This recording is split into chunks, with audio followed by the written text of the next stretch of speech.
Hello मित्रों, तो आज हम बात करेंगे उपनिषद का एक जो वाक्य है, नायम आत्मा बलहीनेन लभ्य। नायम आत्मा बलहीनेन लभ्य, इसका अर्थ यह है कि जो बल से हीन है वो लभ्य यानी लाभ नहीं प्राप्त कर पाता है। वो क्या नहीं अर्जित कर पाता, किसका लाभ नहीं प्राप्त कर पाता है? नायम आत्मा, आत्मा का।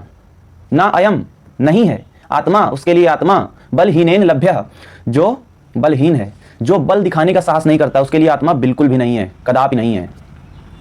अब यहां पर किस बल की बात की गई है? क्या शरीर के बल की बात की गई है, मन के बल की बात की गई है, या किसी और बल की बात की गई है? तो मान लीजिए कि कोई व्यक्ति शरीर से अगर अपंग है, जैसे हमारे अष्टावक्र ऋषि हुए जो 8 जगह से टेढ़े थे, तो क्या उनके पास बल नहीं था?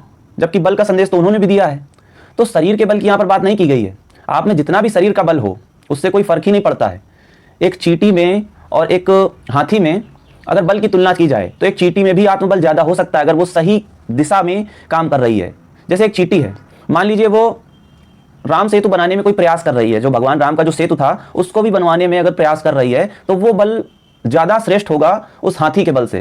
क्योंकि हाथी का जो बल है वो मान लीजिए अगर किसी गलत दिशा में है, मान लीजिए कि वो अगर क्रोध में किसी पुल को नष्ट कर रहा है, और ऐसा पुल जिससे खूब अच्छे अच्छे लोग आ रहे हैं, प्रस्थान कर रहे हैं कहीं पर, तो वो अच्छे लोग उसके बल से नष्ट हो सकते हैं, तो उसका बल गलत दिशा में। यहां पर जो बल आया है वो आत्मबल की बात की गई है। शरीर का बल नहीं, मन का बल नहीं, ये कुछ नहीं। आत्मबल से जो नियंत्रित होकर के जो भी बल काम करता है, वो चाहे कोई भी बल हो, मन का हो, शरीर का हो, और कहीं किसी भी दिशा से कोई भी बल हो, अगर वो आत्मबल से किया जा रहा है तो वो बल जो होगा वही हमें आत्मा की ओर ले जाता है।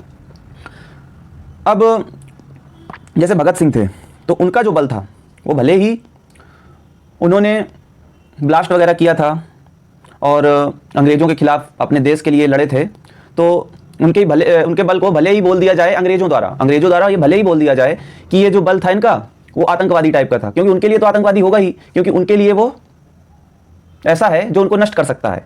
बट वो हमारे लिए यानी राष्ट्र के लिए एक, और हमारा जो राष्ट्र है वो सत्य का प्रतीक था, क्योंकि जो हमारा राष्ट्र था वो अपने बचाने के लिए कार्य कर रहा था, अपने आप को बचाने के लिए, अपना अस्तित्व बचाने के लिए। तो उस दिशा में जो भगत सिंह ने बल लगाया, गोली चलाना, एक हो सकता है कि आप किसी अच्छे व्यक्ति को गोली मार रहे हो, अगर वो सही काम कर रहा है तो वो आतंकवाद होगा। बट अगर आप गलत व्यक्ति के लिए गोली उठा रहे हैं, सत्य को बचाने के लिए गलत व्यक्ति की अगर आप गोली मार रहे हैं, तो वो आतंक नहीं है, वो आत्मबल है। तो भगत सिंह ने बहुत सारा प्रयास किया। जो हमारे चंद्रशेखर आजाद हुए, तो उन्होंने आत्मबल के लिए ही अपने गोली चलाई थी। अब उसको आप बोल दें कि उन्होंने आत्महत्या कर ली, अपनी स्वयं की आत्महत्या कर ली, तो आत्महत्या नहीं है, ये आत्मबल का प्रतीक है कि चंद्रशेखर आजाद ने ये बल दिखाया कि अपने ही गोली मार दी। उन सैकड़ों अंग्रेजों के द्वारा गोली मारे जाने से बेहतर यह है कि आप स्वयं ही अपने गोली मार लें। तो ये आत्मबल का प्रतीक है। आत्मबल हमेशा सत्य की दिशा में होता है, ना कि वो शरीर से संचालित नहीं होता, वो आत्मा यानी सत्य से संचालित होता है। जो आत्मा है, जो सत्य है, जिसको साहस बोल सकते हैं, जो तटस्थता है, जो निरपेक्षता है, वहां से जो हमें बल मिलता है।